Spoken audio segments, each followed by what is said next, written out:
Mills has joined me in the studio. Now, yeah, it's had a lot of attention. He's just signed a $65 million 4-year deal to continue with the Spurs, but he's also launched a couple of books. Now, I better confess, I sat down to have a flick through. These are kids' books. I have a look through them last night, and I thought, well, I'll have a quick look. I'll get an idea of what's going on. I read them. I read them all the way through. Even brought a tear to my eyes, some of it.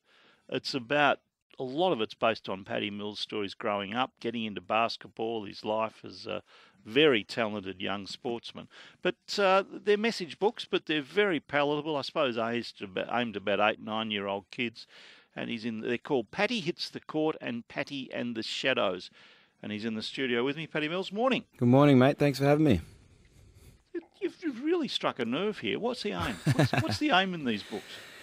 Look, mate, I really see the importance of the younger generation and understanding that there's a lot more to life than just sport. Although sport, you learn a lot of values and lessons and discipline things to be able to live in this world. But for me, it was important to try and connect with these kids at a deeper level. I've done a number of basketball clinics and appearances, and you get to see the excitement on the kids' faces, but you don't really get to connect and share enough advice that I would like. So I thought, a kids' book is a great opportunity for me to do that. So there's it's a fun book and an enjoyable read, but there's also many hidden lessons and values that hopefully kids can relate to and can connect, so that they can use that for their journey. I noticed in one of the interviews when there was a report of you signing that you described yourself just a little Indigenous boy who likes to dance.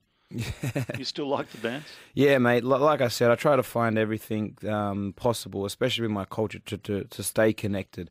I can't take my dinghy and fishing spear with me over to Texas, so dance and songs are things that I don't need anything to take that with me, and I can just dance wherever I can. So still very connected with that, and I also understand that basketball is only here for a short amount of time, so make the most out of it as I can. But my culture is always going to be there. So once I hang them up, it's straight back to doing what I can to, be a role model for other Indigenous kids and pick up, I guess, right where I left off. You a good fisherman? I'd like to say so. I mean, I've been in Texas, like I said, for 10 years, but I went up to the Torres Strait last week and still got it. Got a few jumbo crayfish. I'd like to say I still got it. The widely reported $65 million for a 4-year contract. I mean, that's sort of a bit hard to absorb, that, isn't it? Yeah. Even after 10 years in the States and, heading this way, you must sort of look at that and think, geez, what's happened? Yeah, it's obviously a part of the whole deal over there and trying to make a living. But once it's done, I mean, I try to ignore it, to be honest, to make sure that it's bigger than just money. It's bigger than just basketball. I'm doing this for a number of people back home in Australia to try and stay connected with them. So it's just a figure at the end of the day that I'm very grateful for. But it's much bigger than that, and I understand that. Who are you doing it for? I'm doing it for everyone in Australia. I represent everyone in Australia. I'm doing it for people of all different backgrounds, but especially the Indigenous community.